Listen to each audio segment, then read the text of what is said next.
가을이 이제 시작됐습니다. 이 가을을 맞이해서 하나님 말씀을 좀 통독하면서 말씀을 의지하여 기도하는 우리 온누리교회 성도들이 되기를 예수 그리스도의 이름으로 바랍니다. 아멘은 혼자밖에 안 하신다. 성경 통독을 많이 하는 우리 온누리교회 되시길 바랍니다. 네. 예수님은 우리를 그의 형제 반열에 올려주시는 분입니다.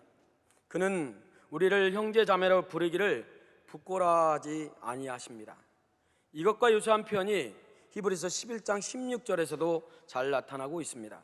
거기에서는 하나님이 그들의 하나님임을 일컬음을 받으심을 부끄러워하지 아니하셨다고 말합니다. 이어서 그들은 세상 속에서 나그네요 주변인으로 살았던 족장들을 가리킵니다.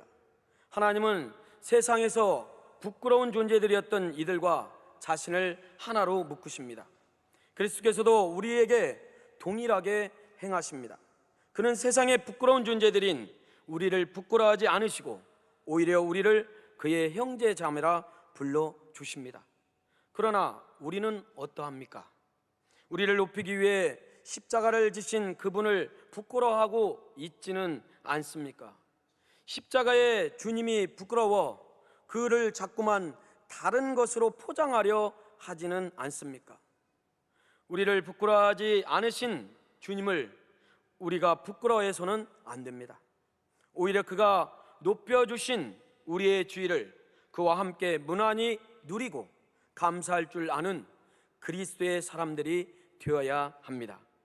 예수님의 길은 우리를 높이시기 위해 영광에서 수치로 자신을 낮추시는 길입니다. 하나님의 아들이신 그분이 혈과 육에 속한 우리의 연약한 우리를 붙들어 주시기 위해 친히 혈과 육을 취하셨습니다. 모든 사람이 다 두려워하고 회피하는 이 죽음을 스스로 취함으로써 우리가 잃어버린 영광을 되찾아 주셨습니다. 이것이 예수 그리스도의 길입니다. 그러나 오늘날 교회가 추구하는 것은 무엇입니까?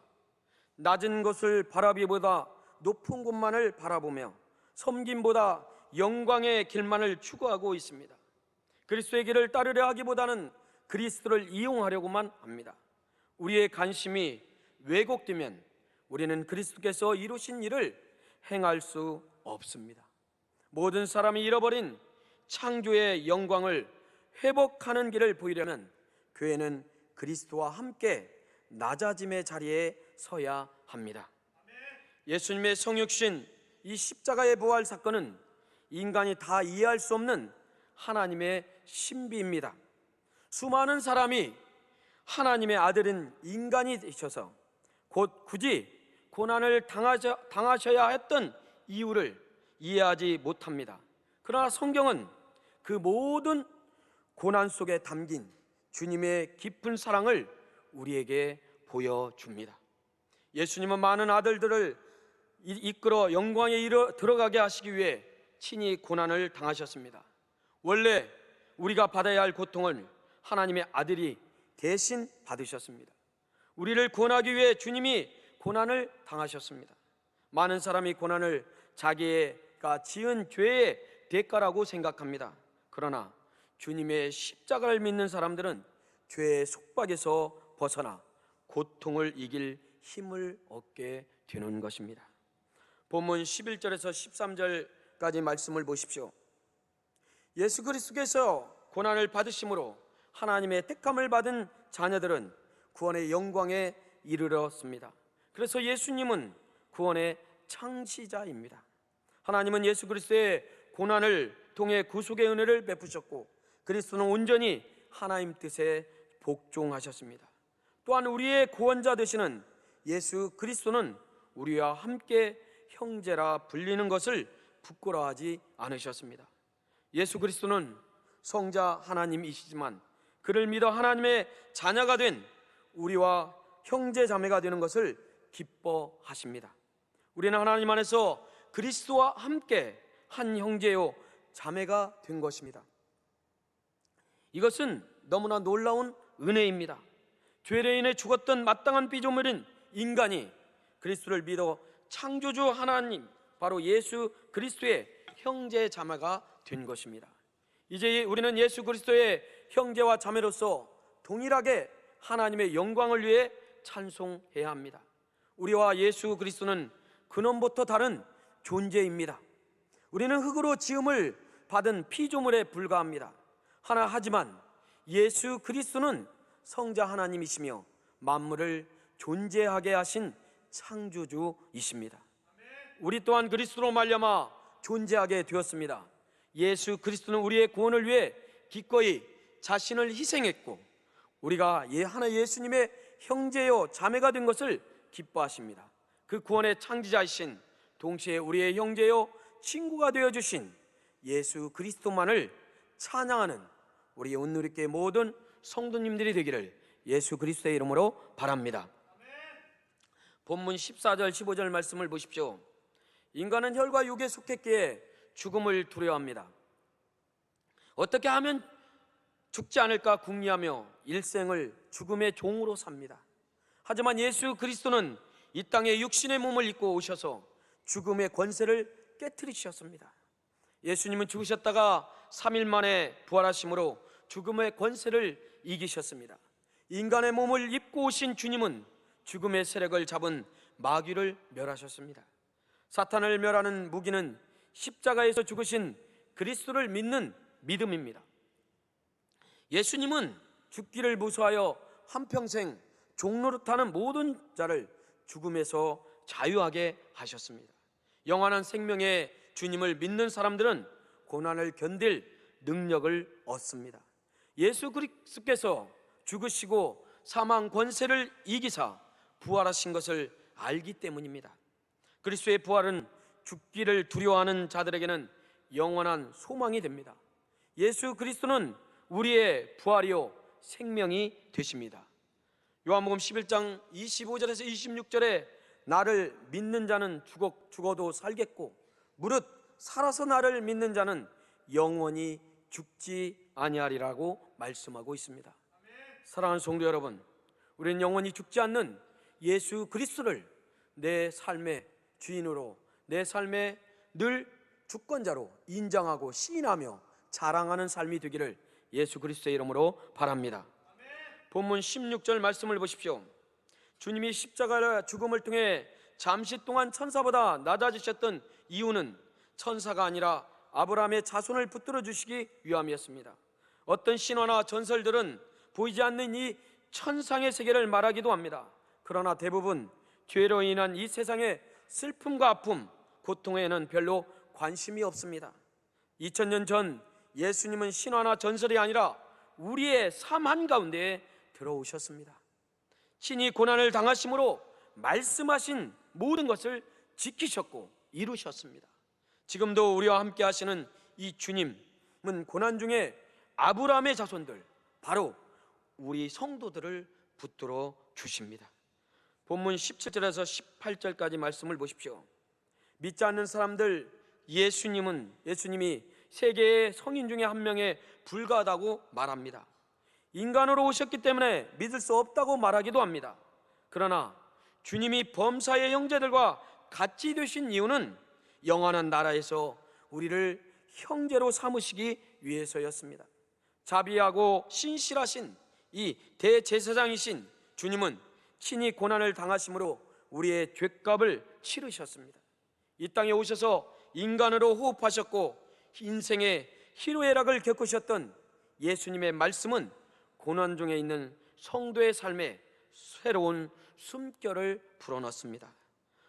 고난을 당하셨지만 죄에 지지 않으셨던 이 주님의 이야기 속에서 우리는 날마다 생명의 길을 발견합니다.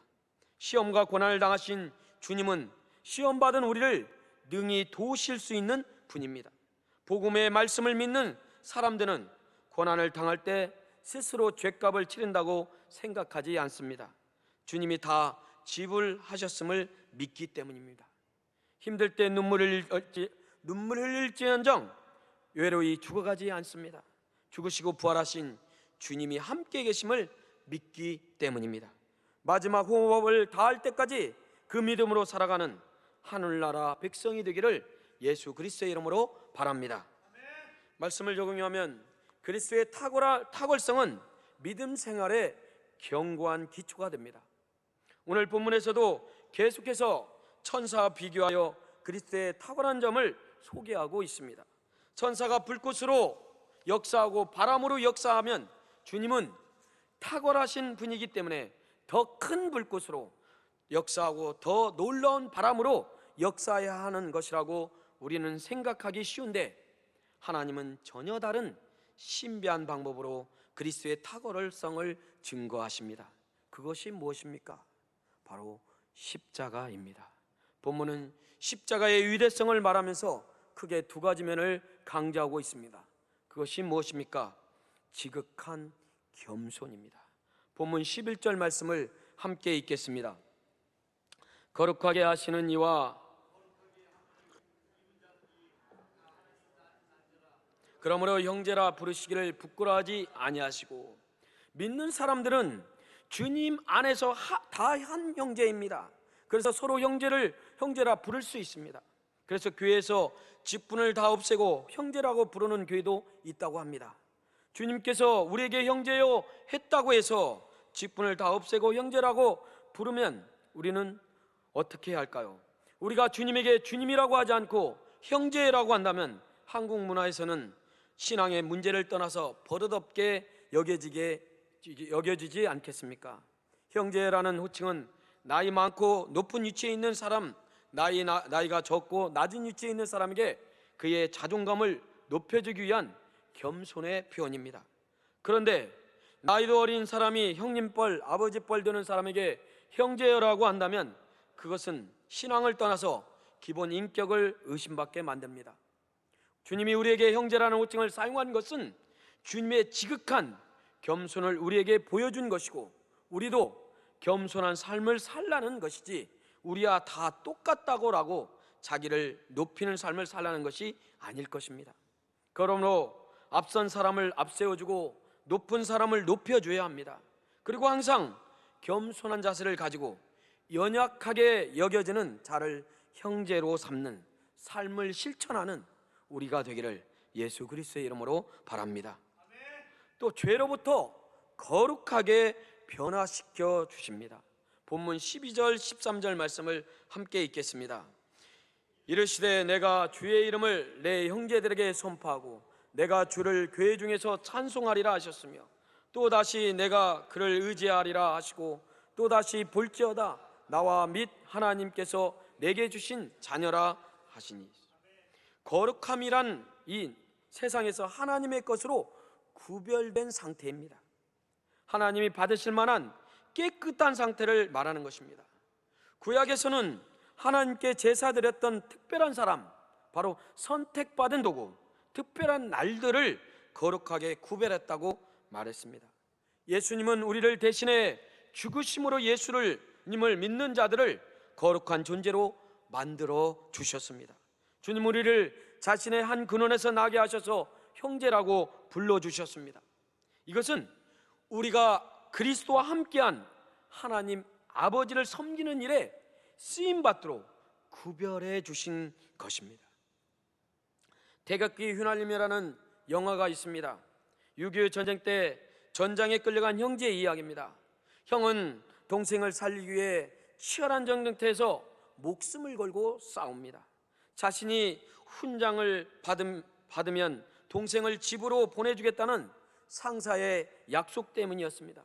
주님은 우리의 맏형 되셔서 죽기까지 마귀와 싸우셨으며 마침내 승리하셔서 우리를 하나님 아버지 품으로 안전하게 인도하셨습니다. 거룩하게 구별되어 하나님의 자녀가 된 우리는 어떻게 살아야 합니까? 우리가 가진 시간과 재물과 은사를 하나님을 위해 기꺼이 사용해야 합니다. 성도라면서 자신만을 위하여 산다면 하나님이 부르시고 구별하신 삶을 제대로 이해하지 못하는 것입니다. 본문은 주님께서 주님의 자녀들처럼 혈육에 속하셨다고 말합니다. 그리고 주님은 범사의 형제들과 함께 같이 드셨는데 그것이 마땅하다고 말합니다. 그러한 모습은 고난에 동참하시고 동참하시고 하시는 주님의 모습을 잘 보여주고 있습니다. 왜 주님께서 이렇게 고난에 동참하신 이유는 무엇입니까? 주님께서 이 땅에 오셔서 십자가를 지신 이유는 무엇입니까? 우리는 단순히 믿음으로 말미암아 구원하시기 위해서라고만을 생각을 합니다. 물론 그것이 참으로 중요하지만 더 구체적인 이유가 있습니다. 본문에서 5가지의 이유를 찾아올 수 있습니다. 먼저는 사망으로 사망의 세력을 잡는 마귀를 물리치기 위해서입니다. 본문 14절 말씀을 함께 읽겠습니다. 자녀들은 혈과 육에 속하였음에 그도 또한 같은 모양으로 혈과 육을 함께 지심은 죽음을 통하여 죽음의 세력을 잡은 자 곧 마귀를 멸하시며. 세상이 왜 이리 어렵습니까? 사탄 마귀가 활동하기 때문입니다. 그러므로 우리는 우리의 삶에서 사단 마귀를 물리치는 것이 급선무입니다. 어려움을 당할 때마다 마귀가 역사해서라고 생각할 필요는 없지만 마귀가 우리와 우리의 가정을 넘어뜨리기 위해서 끊임없이 활동하고 있다는 사실을 잊지 말아야 합니다. 왜 인간은 어려울 때부터 곁길로 가려고 합니까? 인간에게 있는 원래부터 있는 죄성 때문입니다. 죄는 어디에서 왔습니까? 사단에게서 왔습니다. 그러므로 인간의 죄성과 사단 마귀가 만나면 더 죄가 구체화됩니다. 그러므로 마귀를 물리치는 것은 신앙생활을 승리로 이끄는 중요한 요소입니다.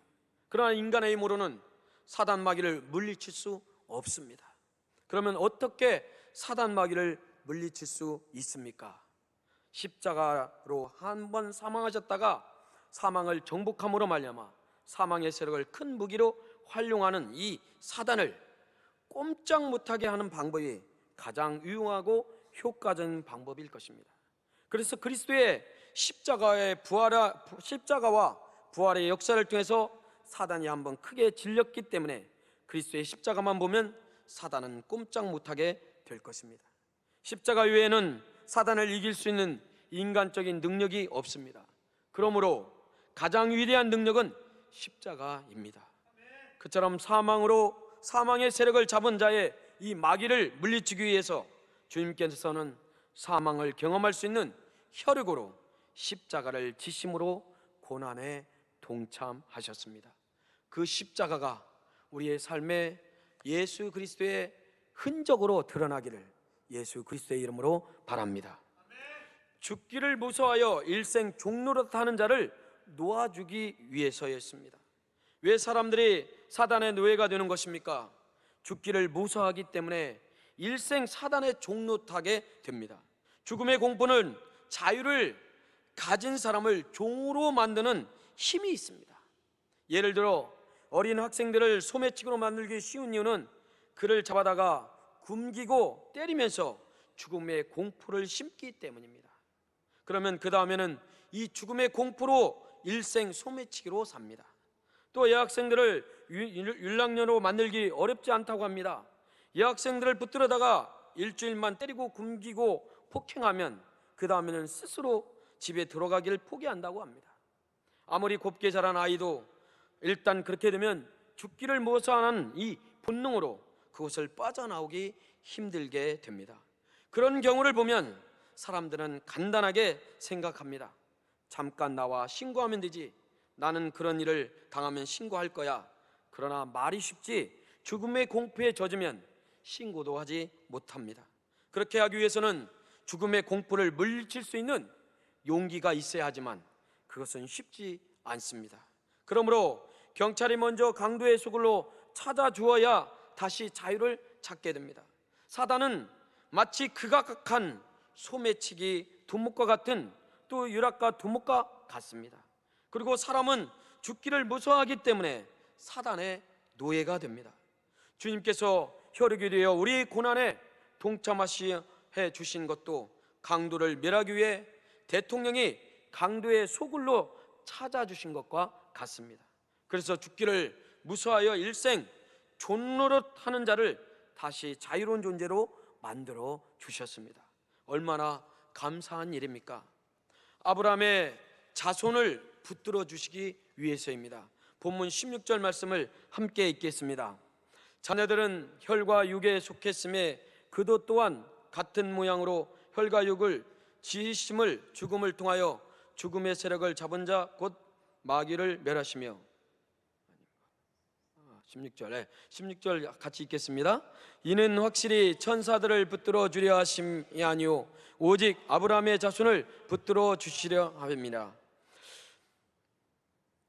예수 그리스도의 고난은 단순히 영혼의 구원만을 의미하지 않습니다.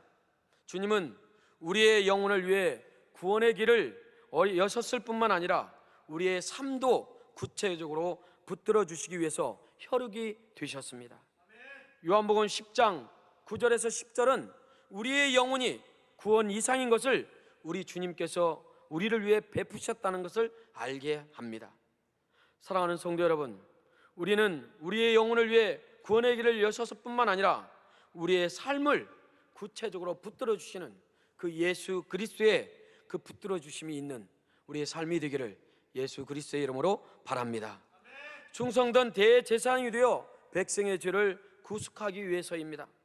제사장은 백성의 죄를 대신 속하기 위해 제물을 가지고 제사하는 일을 맡은 사람들입니다. 그리고 대제사장은 그런 제사장들의 머리 역할을 했던 사람들입니다. 그러나 신약시대의 대제사장은 머리 제사장이 아니라 위대한 제사장을 의미합니다. 누가 위대한 제사장입니까? 다른 제물을 가지고 제사하는 것이 아니라 자신의 몸을 제물로 삼아 제사하는 분이 바로 위대한 제사장입니다. 그리고 그 성경에 구속이라는 단어는 구원이라는 단어와는 다른 언어입니다.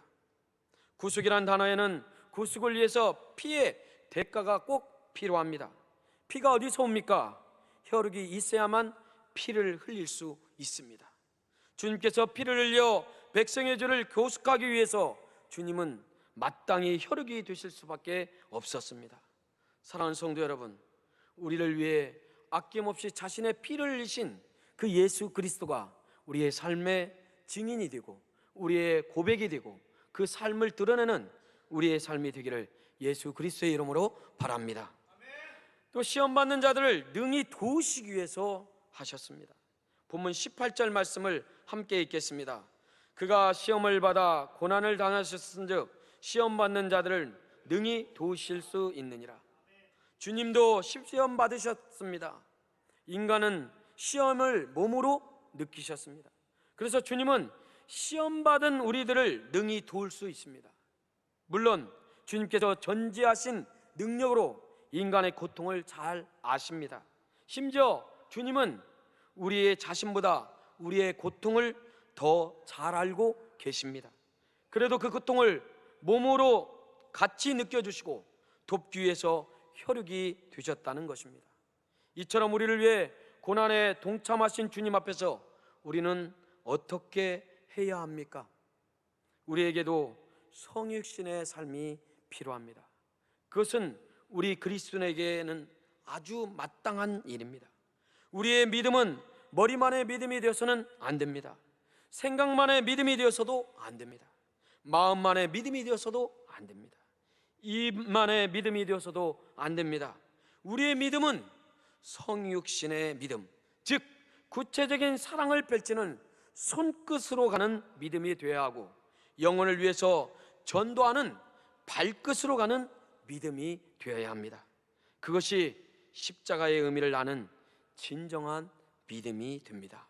항상 주님의 은혜에 감사하고 주님의 손길에 의지하면서 구체적으로 하나님의 뜻을 이루어가는 겸허한 심령들이 되기를 예수 그리스도의 이름으로 축복합니다.